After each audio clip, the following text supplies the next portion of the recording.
आज यकीनन ये हम सब के लिए, तमाम देशवासियों के लिए एक खुशी का दिन है जब मेरे प्रधानमंत्री आदरणीय नरेंद्र मोदी जी के जन्म दिवस पर जिस तरीके से आज प्रधानमंत्री जी ने महिलाओं के लिए, स्वस्थ महिला, जब महिला स्वस्थ होती है तो पूरा परिवार स्वस्थ होता है।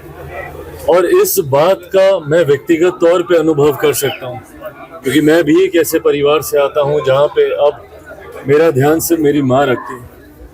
ऐसे में जब वो स्वस्थ रहती हैं तो मेरा पूरा परिवार स्वस्थ रहता है। ये एक छोटी सी परिवार की सोच को आज मेरे प्रधानमंत्री ने देश भर में इतने बड़े अभियान के रूप में इसकी शुरुआत की, जो अगले 2 हफ्ते तक, जो दशहरे के दिन तक 2 अक्टूबर तक ये अभियान चलेगा, जो देश के ब्लॉक स्तर पर, प्रखंड स्तर पर वहां पे कैंप्स लगाए जाएंगे जहां पे महिलाएं जाएं, अपने स्वास्थ्य की जांच कराएं। छोटी से छोटी बीमारी से लेकर कैंसर जैसी भयावह बीमारी तक की जांच की जाएगी। इस अभियान का उद्देश्य, लक्ष्य इतना ही है कि कई बार जानकारी के अभाव में छोटी बीमारी भी एक बड़ी भयावह बीमारी का रूप धारण कर लेती है।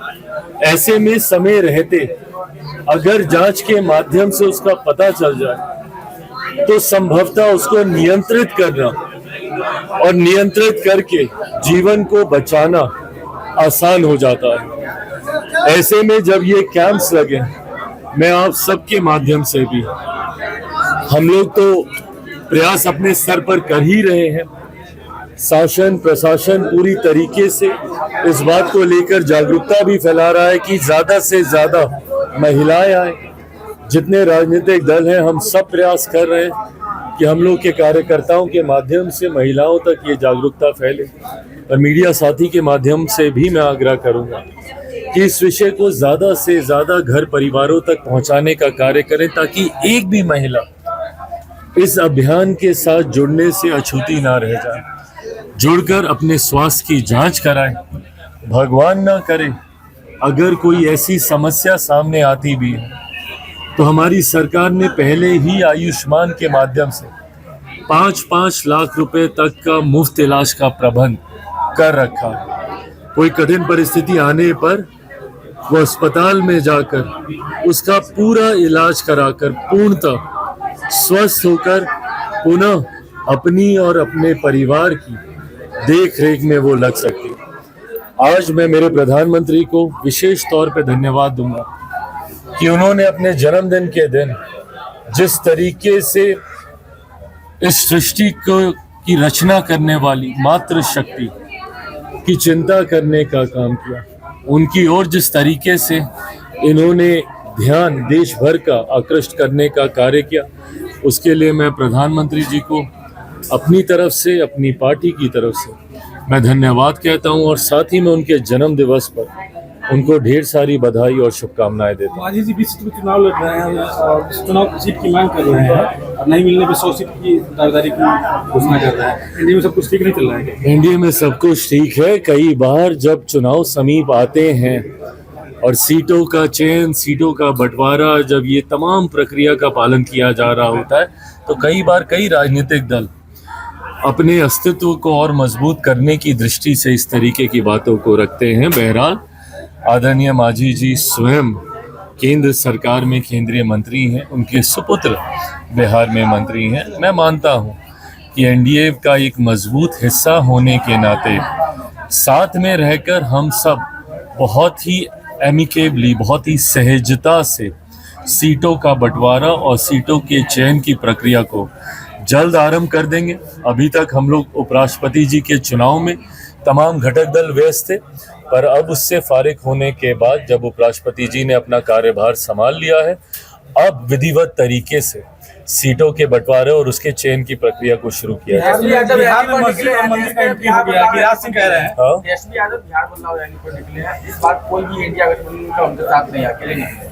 जब पिछली बार वो निकले थे और जिस तरीके से पिछली यात्रा में महागठबंधन के वरिष्ठ नेताओं के द्वारा उनको साइडलाइन किया गया था, बार बार उन्होंने जिस तरीके से कांग्रेस उनके नेताओं को आगे रखने का काम किया, उनके लिए गाड़ी तक चलाने का काम किया। राहुल जी जब आए थे तो उनको प्रधानमंत्री तक बनाने की बात मेरे छोटे भाई के द्वारा कही गई थी। उसके बावजूद भी महागठबंधन में मुख्यमंत्री का चेहरा वो होंगे, कांग्रेस ने उस पर मौन धारण किए रहा। पूरी यात्रा समाप्त हो गई, पर राष्ट्रीय जनता दल एक पिछलग्गू पार्टी की तरह, कांग्रेस जैसी पार्टी जिसका ना के बराबर कोई जनाधार बिहार में है, उनके पीछे लगी रही। पर उसके बावजूद भी उनको वो सम्मान नहीं दिया गया। आज उसी की भरपाई के लिए वो अकेले यात्रा पे निकले हैं, जिसमें कोई महागठबंधन का साथी उनके साथ नहीं है। ये बयान देना कि मैं 243 सीटों पर लड़ूंगा, ये अपने में दर्शाता है। और मैं चाहता हूं कि भाई इस बात को उसी सोच से लिया जाए, क्योंकि जब चिराग पासवान ये कहता है कि 243 सीटों पे लड़ूंगा तो तुरंत कहा जाता है कि एनडीए में दरार है। आज जब नेता प्रतिपक्ष बिहार विधानसभा इस बात को कहते हैं तो कहीं ना कहीं ये भी दर्शाता है कि शायद महागठबंधन में सब कुछ ठीक नहीं है। पर बहरहाल ये उनकी चिंता है। एनडीए का हर एक घटक दल मजबूती से